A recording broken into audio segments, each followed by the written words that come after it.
আপনি আমাদের সাথে দেন এলাইন করে দেন এলাইন চাপেন চাপেন প্রধান শিক্ষক ওনাদের বসেন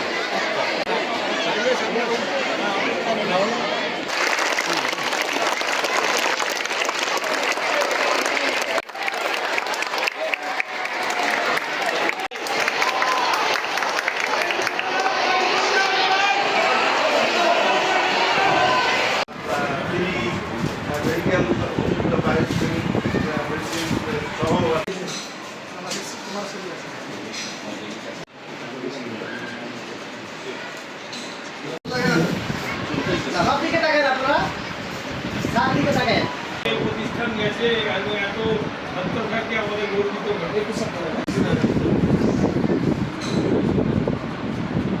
তারা দেখেন একটু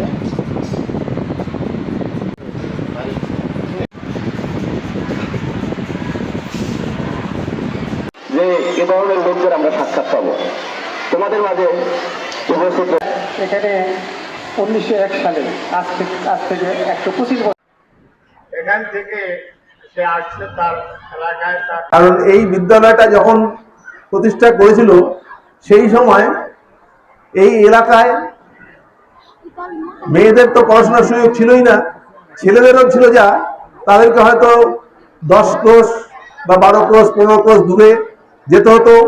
বর্ষাকালে যাওয়া কি অসুবিধা সেটা এখনো আমরা বুঝি। সেই হিসাবেই এই বিদ্যালয়টা অনেক প্রতিকূল অবস্থার মধ্য দিয়ে গিয়ে প্রতিষ্ঠা করেছিল এবং সেই স্কুলটা প্রতিষ্ঠার থেকেও বড় কথা যে এই বিদ্যালয়ের যে সেই সময় থেকে এই সময় পর্যন্ত যারা পরিচালন কমিটিতে আছে এবং শিক্ষকতায় আছে এবং যারা ছাত্রছাত্রীরা ভালোবেসে স্কুলে বিদ্যালয়ে পঠন পাঠন করেছে তারা অনেকেই সমাজের অনেক উঁচু স্থানে গেছে, দেশ বিদেশের বিভিন্ন স্থানে ছড়িয়ে পড়েছে অনেক উঁচু উঁচু সম্মানীয় পদে। এবং যারা বর্তমানে রয়েছে আমি আশা করব তারাও একদিন এই বিদ্যালয় এবং এই দেশের নাম মুখ উজ্জ্বল করবে তাদের লেখাপড়ার মাধ্যমে। যাই হোক, আজকে এইখানে আসতে পেরে সবাই তো তাদের কৃতজ্ঞতা প্রকাশ করেছে, কিন্তু তার থেকেও বেশি কৃতজ্ঞ আমি যে এই বিদ্যালয়টা এই জায়গা বহুরূহ ধারণ করেছে এবং আপনারা সকলেই যে এত সাদর অভ্যর্থনা করেছেন যেটা মুখে বা ভাষায় প্রকাশ করার অনুভূতি আমার নেই। যাই হোক, বেশি অনেকক্ষণ ধরে অনেক কথা হলো।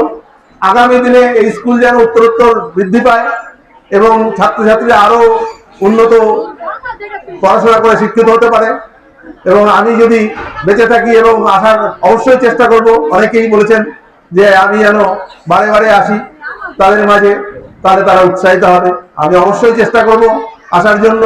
সকলে যেন ভালো থাকে। এখানে কোনো হিন্দু মুসলমান বলে কোনো ভাষা নেই, এখানে আছে এক বাঙালি ভাষা। আমরা সবাই বাঙালি, আমরা যাতে বাঙালিরা এক হয়ে চলতে পারি, এক হয়ে আগামী দিনগুলো যেন সবার জন্য ভালো করে উঠতে পারি, এইটাই কামনা করে সবাইকে সবার ভালো মঙ্গল কামনা করে